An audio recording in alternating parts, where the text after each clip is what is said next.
اور آگے بھی وہ انشاءاللہ کام کرتے رہیں گے. ہمیں عہدوں کی ضرورت نہیں ہے. ہم جمعیت سے وابستہ ہیں اپنے ذاتی مفاد کے لیے نہیں، قوم و ملت کی خدمت کے لیے. اور قوم و ملت کی خدمت پر ہم اجر اللہ پاک سے لیں گے.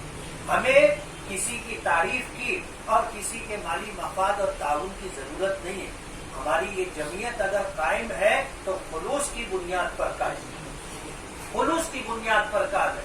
اور ایک چھوٹا سا عمل اگر اخلاص و للہیت کے ساتھ کیا جاتا ہے اس کی مقبولیت اللہ کی بارگاہ میں بہت زیادہ ہوتی ہے. حدیث پاک میں آتا ہے کہ قیامت کے دن ایک شخص آئے گا جس کے نام اعمال کے اندر احد پہاڑ کے برابر اجر و ثواب ہوگا. وہ حیران ہوگا کہ اتنی بڑی نیکی تو میں نے کبھی نہیں کی، یہ کیسے؟ وہ حیران ہوگا. اس کی حیرانی دور کرنے کے لیے اسے بتایا جائے گا کہ تم نے اللہ کی رضا کے لیے کھجور کا ایک دانہ صدقہ کیا تھا. اللہ نے اس صدقے کی ایسی پرورش کی جیسے دنیا میں لوگ اپنے گھوڑے کے بچے کی پرورش کرتے. اللہ نے پرورش کی. ایک کھجور جو اللہ کی رضا کے لیے صدقے کے طور پر دی گئی تھی اسے اللہ نے بڑھا کر کے احد پہاڑ کے برابر کر دی. اور بڑے سے بڑا عمل اگر ریاکاری کے لیے، دکھاوے کے لیے، نام و نمود کے لیے کیا جاتا ہے اللہ کے یہاں اس کا کوئی مقام نہیں ہے.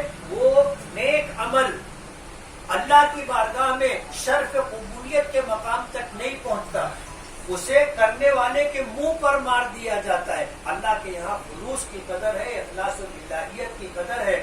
ہمیں اپنی نیتیں درست کر کے اس کام کو آگے بڑھانا ہے. 100 سال میں ہمارے جیسے لاکھوں لوگ آئے، جمعیت کے پلیٹ فارم سے کام کر کے چلے گئے. آج کوئی نہیں جانتا ان کو. ہم بھی آج ہیں، کل ہم میں سے کون رہے گا کسی کو خبر نہیں ہے. لوگ آتے رہیں گے، جاتے رہیں گے. جماعت کا یہ نظام چلتا ہے اور انشاءاللہ چلتا رہے گا. اور ہمیں یقین ہے جب تک ہمیں اپنے بزرگوں کا سایہ نصیب رہے گا اور جب تک جماعت میں اخلاص کے ساتھ کام کرنے والوں کی تعداد ہوگی انشاءاللہ یہ جماعت کام کرتی رہے گی. اور پورے ہندوستانی مسلمانوں کے لیے ڈھال بن کر کے، ڈھارس بن کر کے، آس اور امید بن کر کے یہ جماعت چلتی رہے گی اور اللہ تعالیٰ اس سے کام لیتا رہے گا. کہتے ہیں السعی منی والاتمام من اللہ. کوشش کرنا اپنا کام کی تکمیل اللہ رب العالمین کے قبضہ قدرت میں. ہم کہتے ہیں کرنے والی ذات اللہ. ہم نہیں کرتے، ہم نہیں کرتے. قرآن کریم میں ہے کہ انسان کو اللہ نے خلق الانسان ضعیفا، انسان کو کمزور پیدا کیا گیا. آپ اس کی کمزوری کا اندازہ اس سے لگا سکتے ہیں کہ ایک بکری کا بچہ پیدا ہوتا ہے اور چند منٹوں کے اندر وہ اپنے پیروں پر کھڑا ہو جاتا ہے اور چند دنوں میں آپ دیکھو گے وہ دوڑنا شروع کر دیتا ہے، اچھلنا کودنا شروع کر دیتا ہے. ایک انسان کا بچہ پیدا ہوتا ہے، مہینوں اس کو سدھ نہیں رہتی. اگر ماں باپ اس کی حفاظت نہ کریں اور ماں باپ اگر اس بچے کی نگہداشت نہ کریں، اس کے کھانے پینے کی فکر نہ کریں تو یہ انسان کا بچہ خود بخود مر جائے.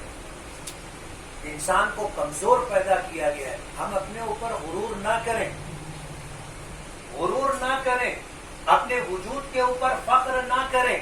ہم بہت کمزور ہیں. لوز موشن ہوتا ہے، آدمی کے پیر میں تھرتھری آ جاتی ہے، وہ کھڑا نہیں ہو سکتا. تھوڑے سے حالات آتے ہیں ٹوٹ جاتا ہے. ہم جیسے کمزور لوگوں کو اللہ نے اگر اپنی دین کی خدمت کے لیے اور اپنی مخلوق کی خدمت کے لیے اگر اللہ نے قبول کیا ہے، یہ ہمارے لیے بڑی فخر کی بات ہے کہ اللہ نے ہمیں یہ موقع عطا کیا. اللہ کی رضا کے لیے ہمیں کام کرنا ہے اور مل جل کر کے کام کرنا ہے اور جماعت قائم رہے اور دستوری اعتبار سے چلتی رہے اور کسی طرح کا کوئی انتشار اور مالی اعتبار سے کوئی پریشانی نہ آئے. اس کے لیے ہم میں کا ہر شخص ذمہ دار. میں کسی کا گناہ چھپاؤں گا نہیں. میں اس بات کی پوری کوشش کروں گا کہ جماعت دستور کے ساتھ چلے اور جماعت کا ہر کام مشورے کے ساتھ ہوتا رہے. جماعت میں کسی کو ایسا اختیار نہیں ہے، دستوری طور پر کسی کو یہ مقام حاصل نہیں ہے کہ وہ اپنی ورکنگ کمیٹی مجلس عاملہ کے مشورے کے بغیر اور منتظمہ کے مشورے کے بغیر کوئی بڑا فیصلہ لے سکے. اس لیے تمام کام مشوروں سے ہوگا، اور اگر کہیں کسی کو کوئی خامی اور کوتاہی نظر آتی ہے تو میں بھی نہیں چھپاؤں گا، آپ بھی نہ چھپائیں۔ یہ ہماری ذاتی ملکیت نہیں ہے، یہ جماعت ہے اور دستوری جماعت ہے۔ جو کام ہم کرتے ہیں مشورے سے کرتے ہیں، جتنے افراد جمع ہو جاتے ہیں ان سے مشورہ ہو جاتا ہے، کوئی بڑا کام ہوتا ہے، بڑا فیصلہ ہوتا ہے، ورکنگ کمیٹی کی میٹنگ ہوتی ہے، مجلس عاملہ بلائی جاتی ہے، منتظمہ کے لوگوں کو یاد کیا جاتا ہے، جو آتے ہیں ان کے مشوروں سے فیصلہ کیا جاتا ہے۔ میں بہت بہت مبارکباد دوں گا آپ سبھی حضرات کو کہ آپ شہر بھر سے منتخب ہو کر کے منتظمہ میں آ کر کے آج یہاں آپ وقت فارغ کر کے آئے، اور اس انتخابی عمل کو آپ نے بحسن خوبی تکمیل تک پہنچایا۔ انشاءاللہ ورکنگ کمیٹی کا انتخاب دستور کے مطابق ہوگا، اور جن حضرات کا انتخاب ہوگا ان کو بذریعہ تحریر اطلاع دے دی جائے گی کہ آپ کو جو ہے مجلس عاملہ کے لیے چنا گیا ہے۔ دستور ہے ہمارا، اور اس دستور کے اعتبار سے انشاءاللہ ہم فیصلہ کریں گے۔